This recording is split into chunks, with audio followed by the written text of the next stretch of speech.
காலை வணக்கம். குரு வாழ்க, குருவே துணை. என்னை ஈன்றெடுத்த தாய் தந்தையின் பாதத்தை தொட்டு வணங்கி எனக்கு ஜோதிடத்தை கற்றுக் கொடுத்த, கற்றுக்கொள்ள ஆர்வத்தை ஊக்குவித்த எனது மாமா அவர்களின் பாதத்தை தொட்டு வணங்கி மகரிஷி ஜோதிட ஆராய்ச்சி அறிவகத்தின் தலைவருமாக இருக்கக்கூடிய, எங்களுக்கு என்றென்றும் வழிகாட்டியாக இருக்கக்கூடிய டாக்டர் முகுந்தன் முரளி ஐயாவின் பாதத்தை தொட்டு வணங்கி, எப்போவுமே கரெக்டான நேரத்துக்கு வந்துடுவார். இன்றைக்கி ஒரு நாள் மட்டும் ஏதோ ஒரு சில தவிர்க்க முடியாத சூழ்நிலை வராமல் இருக்கக்கூடிய எனக்கு ரெண்டாவது குருவாக இருக்கக்கூடிய டாக்டர் மணிமுருகேசன் ஐயாவின் பாதத்தை தொட்டு வணங்கி, இன்று எனக்கு கொடுக்கப்பட்டதுக்கு தலைப்பு கிரக சேர்க்கைகளின் நன்மை. இருக்கிறதே அந்த 9 கிரகங்கள் தான். அந்த 9 கிரகங்கள் எந்தெந்த கிரகத்தோடு எந்தெந்த கிரகங்கள் சேர்ந்தாலும் ஆட்சி உச்சம் நீச்சம் சொல்கிறோம். அதுக்கப்புறமா பார்த்திங்கன்னா அந்த ஆட்சியில் எந்தெந்த கிரகம் எந்தெந்த கிரகத்தோடு சேரும்போது என்ன மாதிரி பலன் கொடுக்கும். சூரியன் அப்படின்னா ஆதிக்கத்தன்மை அப்படின்னு சொல்லுவோம்.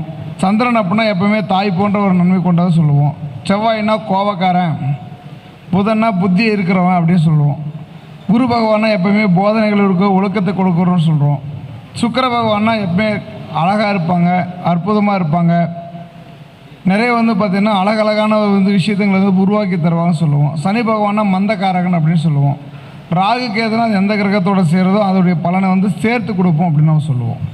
இது தனித்தனியாக இருக்கக்கூடிய கிரகங்களுடைய சேர்க்கைகள். இப்போது நாம் பார்க்கக்கூடியது ஒவ்வொரு கிரகங்கள் எந்தெந்த கிரகத்தோடு சேர்ந்தாவோ எந்தெந்த பாவகத்தோடு சேரும்போதோ என்ன மாதிரியான பலன்களை முழுமையாக கொடுக்கும் அப்படி ஜோதிட ரீதியாக நம்ம பார்க்க போகிறோம்.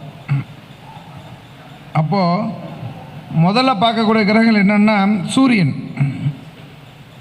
9 சூரியன் சென்று நல்ல விதமாக அமர்ந்திருந்தால் ஜாதகரின் பொறுப்புணர்வு மிகுந்தவராக இருப்பார். அது எப்படி சொல்லணும் அப்படின்னா, ஒரு சின்ன ஒரு கதை.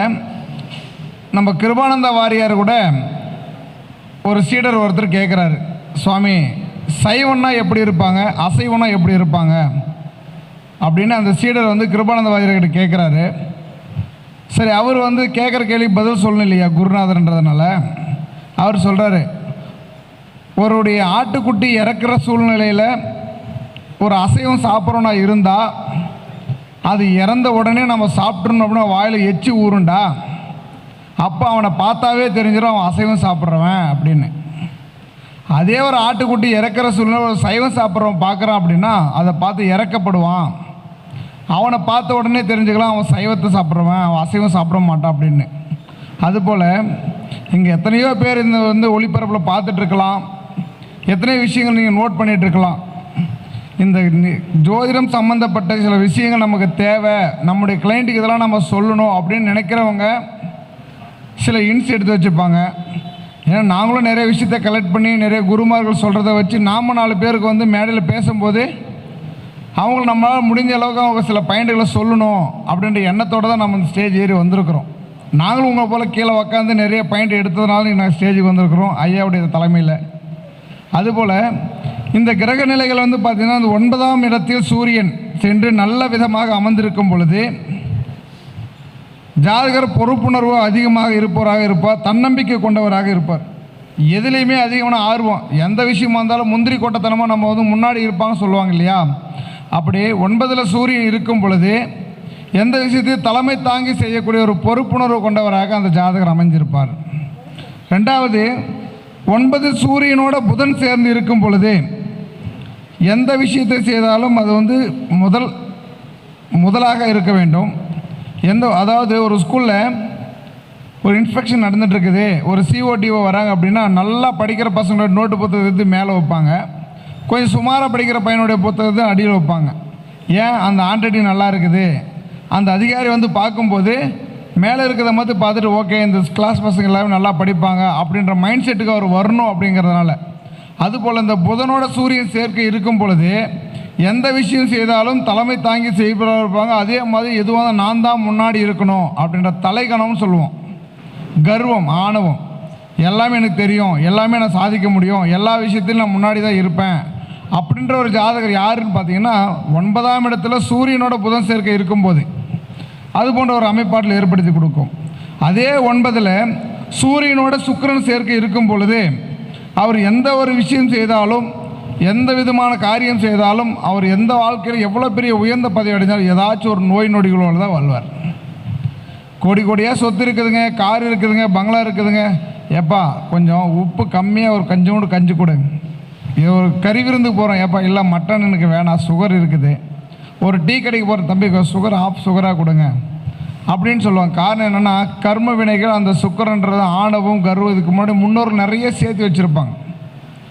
எப்பவுமே நம்முடைய பெத்த குழந்தைங்களுக்கு நம்ம வீடு கட்டணும், இடம் வாங்கணும், சொத்து சேர்க்கணும், நகை சேர்க்கணுன்றதை விட நம்ம பிள்ளைங்களுக்கு கர்ம வினைகள் இல்லாமல் நேர்மையான வழியில் அவருக்கு எதுவுமே இல்லாத வந்து சின்ன ஒரு வீடு கட்டி கொடுத்து அவன் நல்லபடியாக ஒழுக்கமாக படிக்க வச்சு உங்கள் பசங்களுக்கு எந்த வித கர்ம வினை சேர்க்காமல் இருந்தீங்கன்னாவே அவன் வாழ்க்கை எல்லா விஷயத்தையும் சேர்த்துக்குவான். பொன் பொருள் ஆடை ஆபரணங்கள் எல்லாத்தையுமே அவனால் சேர்த்திக்கக்கூடிய தன்மை தானாகவே உருவாக்கி கொடுக்கும். நீங்கள் இது எல்லாமே சேர்த்து கொடுத்து அவனுக்கு நிறைய பாவத்தை சேர்த்து கொடுத்தனா அது எதுவுமே அவன் அனுபவிக்க முடியாத சூழ்நிலைக்கே ஏற்படுத்தி கொடுத்துருவான். அப்போது இந்த 9ல் சூரியனோட சுக்கிரன் சேர்க்கை இருக்கும் பொழுது அவர் மிகுந்த நோய் நொடிகளோடவும் எப்போவுமே வந்து பார்த்தோன்னா எந்த ஒரு விஷயத்துலையுமே வந்து பெருசாக வந்து அக்கறை இல்லாதவனாக இருப்பான். எல்லாம் நான் பார்த்துட்டேன், எல்லாம் நான் செஞ்சுட்டேன், இதெல்லாம் நான் எப்பயோ செஞ்சு முடிச்சுட்டேன், நீ இப்போ தான் செய்கிறீங்க அப்படின்ற ஒரு கனுவம் அவனுக்குள்ளே இருக்கும். அதுபோல் இந்த சூரியன் கெட்டு போய் அமர்ந்திருந்தால், தீயவர்களோட கூட்டு சேர்ந்திருந்தால் அந்த ஜாதகருக்கு வந்து இப்போ தானாகவே தாய் தந்தையரை பிரிஞ்சு வாழக்கூடிய சூழ்நிலை ஏற்படும். முக்கியமாக தகப்பனாருடைய சொல் பேச்சு அவனுக்கு இருக்கவே இருக்காது. அப்போது ஒரு தாய் என்பவள் வந்து பார்த்தோன்னா பாசத்துக்குரியவன், தகப்பனோட நல்ல ஒரு வழிகாட்டியாக இருப்பாங்க. அந்த தகப்பனுடைய வழிகாட்டுதல் எந்த ஒரு குழந்தை எந்த ஒரு ஜாதகர் வந்து அது எடுத்துக்கலையோ அவன் எடுக்கக்கூடிய வழிகள் எல்லாமே தவறான வழிகளாக தான் இருக்கும்.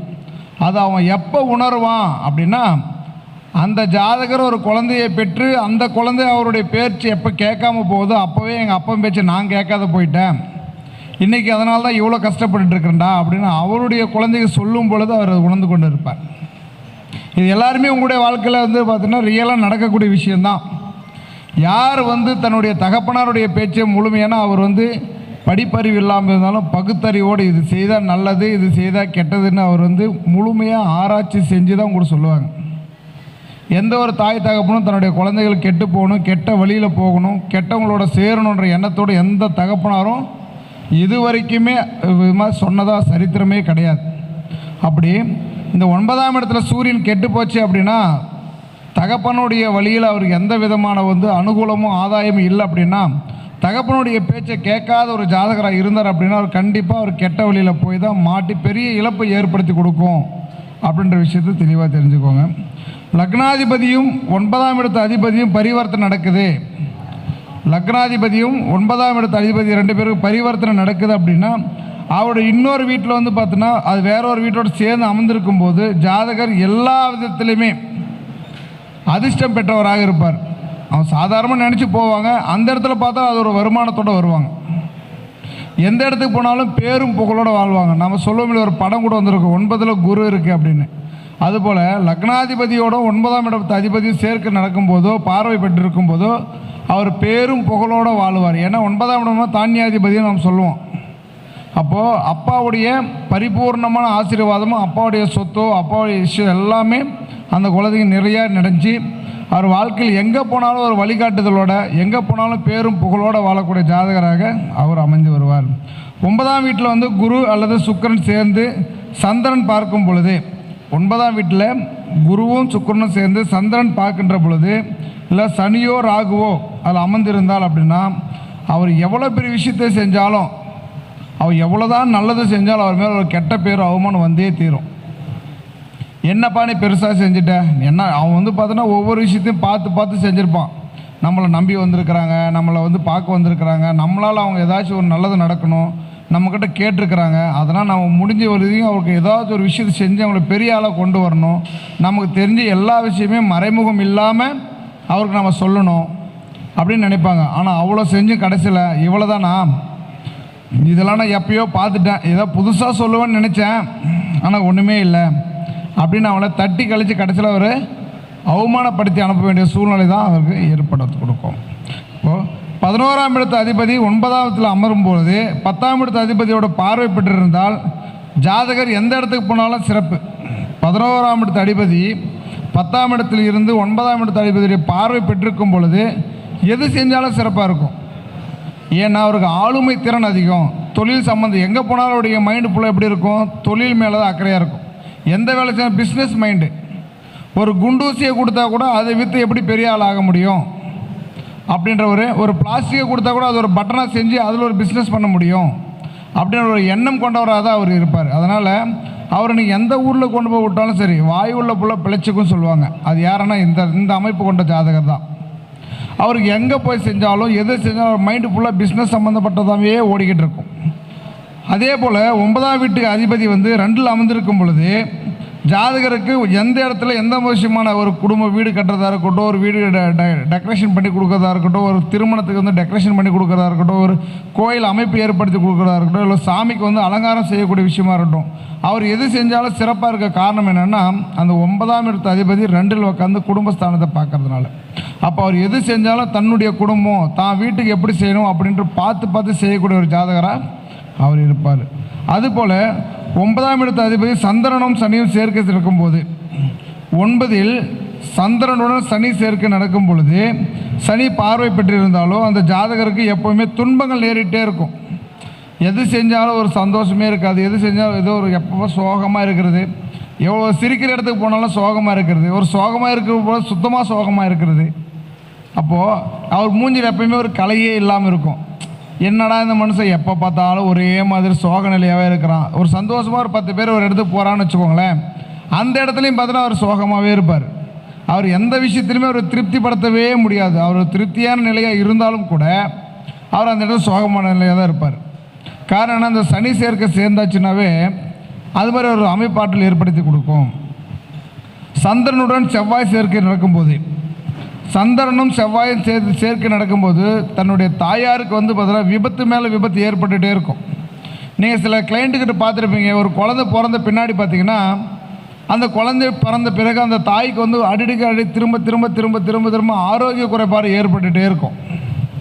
இடுப்பொலி பிரச்சனையோ, பிளட்டு சம்மந்தப்பட்ட பிரச்சனையோ, அதுபோல் அந்த அம்மாவுக்கு வந்துகிட்டே இருக்க காரணம் என்னென்னா அந்த சந்திரனோட செவ்வாய் சேர்க்கை நடக்கும்போது அந்த அம்மாவுக்கு என்ன தீர்வு கொடுக்கணும் அப்படின்னா, வருஷத்தில் ஒரு நாளாவது திருப்பதி கோயிலுக்கு போயிட்டு அங்கே இருக்கிற புஷ்கரணி குளத்தில் குளிச்சுட்டு வாராகி அம்மனை தரிசனம் பண்ணிவிட்டு பெருமாளை தரிசனம் பண்ணிட்டு வந்தாங்க அப்படின்னாவே அவங்க வாழ்க்கையில் அந்த மாதிரி பிரச்சனை கொஞ்சம் கொஞ்சமாக குறைஞ்சிக்கிட்டே இருக்கும்.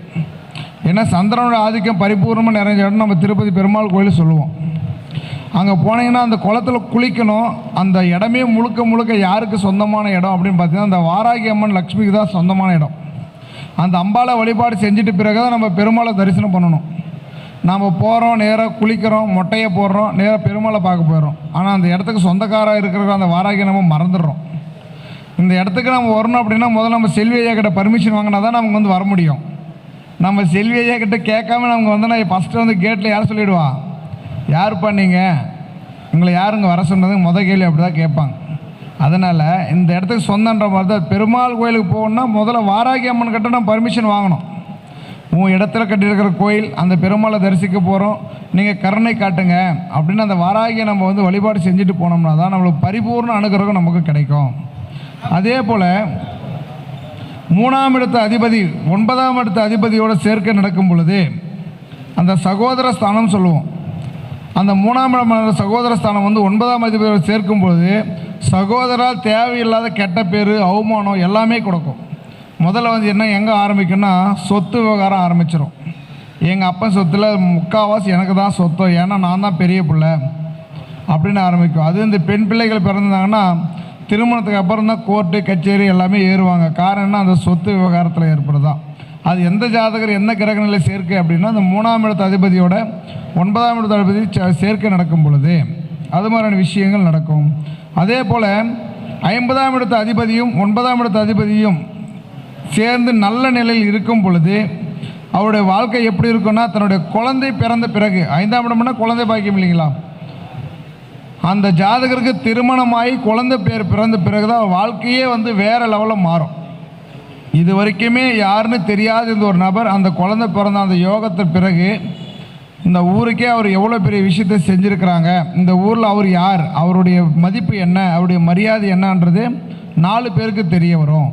அப்படி ஒரு அமைப்பு எங்கே ஏற்படுத்தி கொடுக்குது அப்படின்னு பார்த்தீங்கன்னா 5ஆம் இடத்து அதிபதி 9ஆம் இடத்து அதிபதியோட சேர்க்கை நடக்கும் பொழுது அந்த நபருக்கு குழந்தை பிறந்த பிறகு அவரோட வாழ்க்கை யோகம்ன்றது மாறும். 9ஆம் இடத்து அதிபதியோட பாவகிரகங்களோடு சேர்க்கும் பொழுது அவருக்கு எப்படியாப்பட்ட விஷயங்கள் வரும்னா, தந்தையும் தாயும் சிறு வயதிலே இழந்துருவார். தனக்கு எவ்வளோ பெரிய வழிகாட்டியாக இருக்கக்கூடிய முதல்ல எத்தனை ஆசிரியர்கள் இருந்தாலும் அந்த ஆசிரியரே இவர் தான் ஆசிரியர் கொண்டு போய் வழிகாட்டினவர் அவர் தாய் தந்தை. அவங்களுடைய அனுகிரகம் அவங்க சின்ன வயசில் அவங்க இழந்துட்டாங்க அப்படின்னா அவங்களுடைய வளர்ச்சியோ அவங்களுடைய வாழ்க்கை எல்லாமே ஒரு கேள்விக்குறியாயிடும். அப்படி இருக்கக்கூடிய ஜாதகர் யாருன்னு பார்த்தீங்கன்னா, 9ஆம் வீட்டு அதிபதியோட பாவகிரகங்கள் சேர்க்கும் பொழுது சிறு வயதிலேயே தாய் தந்தை இழந்து தன்னுடைய திக்கு இல்லாமல் எந்த பக்கம் போகிறது, எது செய்யணும் எது செய்யக்கூடாது அப்படின்ற எண்ணங்கள் இல்லாமல், யார் எந்த வழிகாட்டி நமக்கு கொடுப்பாங்க, யார் நம்ம கை கொடுத்து நம்மளை வாழ வைப்பாங்க, எந்த வழி சரியான வழியும் தெரியாமல் திக்கு திணறி இருக்கக்கூடிய ஜாதகர் இந்த 9ஆம் வீட்டு அதிபதியும் பாவகிரகங்களோடு சேரும் பொழுது அது மாதிரி ஒரு சூழ்நிலை அவருக்கு ஏற்படுத்தி கொடுக்கும். லக்னத்தில் 7ஆம் இடத்தில் சூரியன் நல்ல நிலைமையில் இருக்கும் பொழுது தந்தை மூலமாக செல்வங்கள் கிடைக்கும். லக்னாதிபதியோட 7ஆம் இடத்து அதிபதியும் சேர்க்கை நடக்கும் பொழுது தந்தை வழியில் திருமண வாழ்க்கைக்கு பிறகு தந்தை வழியில் பார்த்தீங்கன்னா அனுகூலமும் தாய் வழியில் சிறந்த ஒரு செல்வங்களும் கிடைக்க வழிவகுத்து கொடுக்கும். இது எதனால் ஏற்படுது அப்படின்னு பார்த்தீங்கன்னா, இந்த 7ஆம் இடம்ன்றது நாம் என்ன சொல்லுவோம், மாங்கல்ய ஸ்தானம் அப்படின்னு சொல்லுவோம். அப்போது அந்த நபருக்கு திருமண வாழ்க்கைக்கு பிறகு தான் தன்னுடைய அப்பனோட சொத்தை கொடுத்து அவரோட வாழ வைக்கக்கூடிய ஏற்பாடுகள் நடந்துகிட்ருக்கும். ஜாதகத்தில் சூரியனும் சனியும் அல்லது ராகு கேதுவோ மாந்தியில் கெட்டிருந்தால் ஜாதகருக்கு தந்தையினால் ஏகப்பட்ட துன்பங்கள் கொடுக்கும். எல்லாமே சேருங்க. இதுக்கு பார்த்தோன்னா எதிரியே எங்கள் அப்பா தாங்க. நான் எது செஞ்சாலும் என் மகன் அது செய்யறது சரியாக இருக்காது. நான் யாருக்கிட்ட போய் ஒரு பிஸ்னஸ் பண்ணாலும் எங்கள் பையன்கிட்ட அது பண்ணாதீங்க, அவன் சரியாக செய்ய மாட்டான், அவன் எதுக்கும் உருப்பிட மாட்டான், சின்ன வயசுல நிறைய தப்பு பண்ணிட்டான் அப்படின்னு தன்னுடைய தகப்பனாரே அவர் பார்த்தீங்கன்னா அவர் வளர்ச்சிக்கு மிகப்பெரிய ஒரு கெடு பலன் கொடுக்கக்கூடிய தகப்பனாராக அவர் இருப்பார். அப்படி ஜாதகத்தில் 9ஆம் இடத்தில் அமரும் செவ்வாயோட சுக்கிரனும் சேர்க்கை இருக்கும்போது 9ஆம் இடத்து அதிபதியோட செவ்வாயும் சுக்கிரனும் சேர்க்கை இருக்கும்போது கட்டாயம் அந்த ஜாதகர் வெளிநாடு போவார், வெளிநாட்டில் வாணிகம் செய்வார், வெளிநாட்டு உத்தியோகத்துக்காக கண்டிப்பாக அவர் சேர்வார். ஏன் அப்படின்னா, அந்த ஜாதகத்துக்கு 9ஆம் வீட்டில் செவ்வாயோட சுக்கிரன் சேர்க்கை இருக்கும் பொழுது அவர் விமானத்தில் பறந்தாருன்னாவே அவர் வாழ்க்கையில் ஒரு மிகப்பெரிய ஒரு மாற்றங்களை ஏற்படுத்தி கொடுக்கும். அதுபோல் செவ்வாயோட சனியும் சேர்ந்து அவர் ஜாதகத்தில் செவ்வாயும் சனியும் சேர்ந்து ஜாதகருக்கு அடிமை வாழ்க்கை எந்த விஷயம், அதாவது போதை பொருள் முன்னாடி ஐயா சொல்லிட்டு போனார், எந்த ஒரு ஜாதகர் அதிகமாக மது போதைக்கு அடிமையாகுவாங்க அப்படின்னு பார்த்தீங்கன்னா அந்த சனியும் செவ்வாயும் சேர்க்கை இருக்கிற ஜாதகர் தான். சிறு வயதிலே பார்த்தீங்கன்னா போதைகளுக்கு அடிமையாக, அதுவும் இது போதையில் மகா போதை, எப்பவுமே போதையிலே இருக்கக்கூடியது. அந்த ஜாதகர் யாராக இருப்பாங்கன்னா 9ஆம் வீட்டில் செவ்வாயும் சனியும் சேர்க்கை இருக்கக்கூடிய ஜாதகர். அந்த ஜாதகருடைய அந்த மாதிரி இருக்கக்கூடிய விஷயம் ஜாதகரை எடுத்து பாருங்கள். சின்ன வயசுல நிறைய மது போதைகளுக்கு அவர் அடிமையாக இருப்பார். அதே போல் 9ஆம் வீட்டு அதிபதியோட புதனும் சுக்கிரனும் சேர்க்கை நடந்துச்சுன்னா அவர் மிகப்பெரிய பார்த்தீங்கன்னா இந்த இசைகள், நடனம், கலைகள் மீது அதிகமான ஆர்வம் கொண்டவராக இருப்பார். ஏன்னா புதன்னாவே ஆல்ரெடி நிறைய கலைகளுக்கு அதிபதி நம்ம சொல்லுவோம். சுக்கிரன் அப்படின்னா அது எந்த அளவுக்கு அழகாக கொண்டு போய் மக்கள்கிட்ட சேர்க்கணும் அப்படின்ற விஷயத்தை தெளிவாக செய்யக்கூடியவங்க யாருன்னா அந்த சுக்கிரனோட ஆதிக்கம் பெற்றவங்க. இந்த புதனும் சுக்கிரனும் சேர்ந்து ஒருத்தர் ஜாதகத்துக்கு 9ஆம் இடத்தை பார்க்குறாங்க, இல்லை 9ஆம் இடத்து சேர்க்கையோடு இருக்கிறாங்க அப்படின்னா அந்த கலைகளை அற்புதமாக கொண்டு போய் எந்த இடத்துக்கு எப்படி செஞ்சால் அந்த மக்களை பார்த்தா சந்தோஷப்படுத்த முடியும், இந்த மக்களுக்கு என்ன மாதிரியான விஷயத்தை நம்ம கொடுக்கணும், அப்போ அந்த கலைகளை பார்த்தோன்னா எந்த அளவுக்கு ஆர்வமாக இருக்கிறாங்க அப்படின்றத உள்ளுணர்ந்து அவங்க அந்த மக்களை சந்தோஷப்படுத்தும் வகையில் கலைகள் மூலியமாக நிறைய விஷயத்த சொல்லுவாங்க.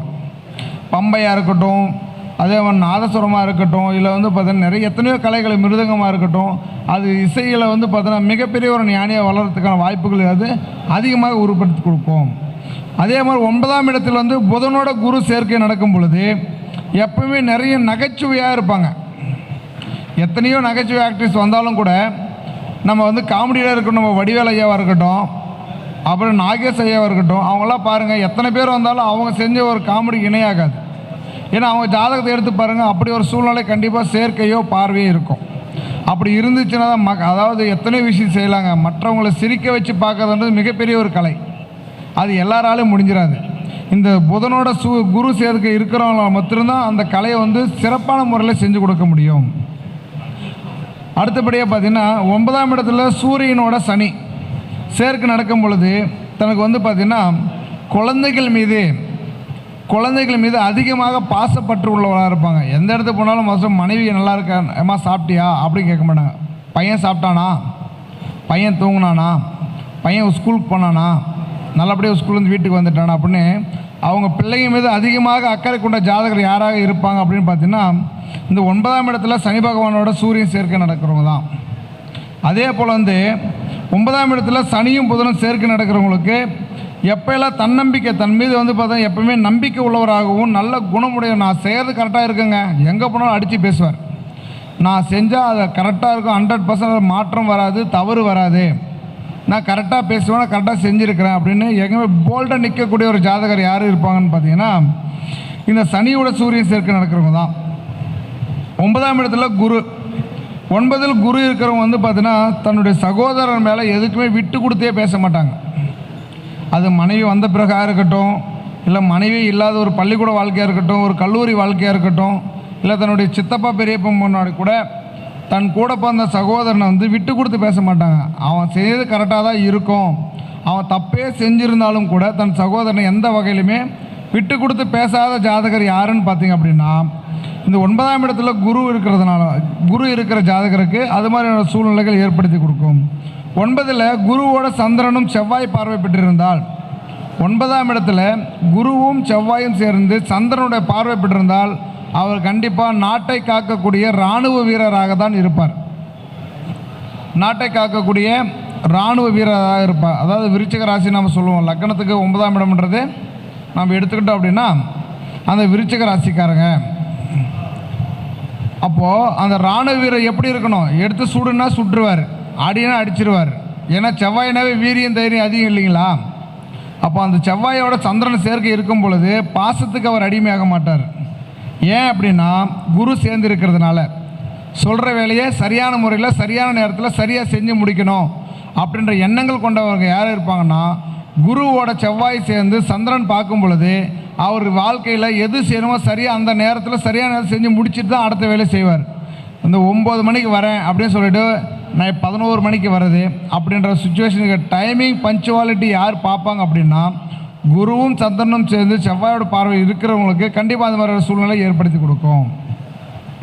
9இல் சுக்கிரனோட சனி செஞ்சவங்களுக்கு எப்பவுமே என்ன மாதிரி விஷயங்கள் நடப்பாங்கன்னா நிறைய பஞ்சாயத்து பேச்சுவார்த்தைகள் அதிகமாக வந்து பார்த்தோன்னா பேச்சு திறமை அதிகமாக இருக்கும். அவங்க ஒவ்வொரு விஷயத்தையுமே எவ்வளோ பெரிய விஷயமா இருந்தாலும் பேசியாக சால்வ் பண்ணிவிடுவாங்க. அடிதடி கேஸாக இருக்கட்டும், வெட்டுக்குத்து கேஸாக இருக்கட்டும், அவ்வளோ ஒரு டைவர்ஸ் கேஸாக கூட இருக்கட்டுங்க, கோர்ட்டில் வந்து பார்த்தோன்னா அவ்வளோவா வந்து 2 பேருமே வந்து ஆர்ப்பாட்டம் பண்ணி டிபேட்டிங் பண்ணிகிட்டு இருப்பாங்க. அந்த சூழ்நிலை இருக்கிறவங்கள கூட பேசியே 2 பேரும் சமாதானம் பண்ணக்கூடிய ஒரு சூழ்நிலை ஏற்படுத்தி கொடுக்குறவங்க யாருன்னு பார்த்தீங்கன்னா 9ஆம் இடத்துல சூரியனோட சுக்கிரன் இருக்கிற ஜாதகர் தான். இது போல் இன்னும் நிறைய அற்புதமான பாயிண்ட்டுகள் எவ்வளோ இருக்குது. ஏன்னா ஐயா வந்து அடுத்தடுத்து 10 நிமிஷம் தான் நம்ம டைமு, அதுக்கப்புறம் டீ பிரேக்கு, இன்னும் நிறைய பேர் பேசுறதுக்கு நிறைய சிறப்பு அழைப்பாளர்லாம் வந்திருக்கிறாங்க. இது வரைக்கும் எனக்கு பேச வாய்ப்பளித்து கொடுத்த மகரிஷி ஜோதிட ஆராய்ச்சி அறிவகம் மற்றும் கல்வி மையத்தின் தலைவருமாக இருக்கக்கூடிய டாக்டர் முகுந்தமூர்த்தி ஐயாவுக்கு மீண்டும் ஒரு மனமார்ந்த நன்றியை சொல்லி விடைபெறுகிறேன். நன்றி, வணக்கம்.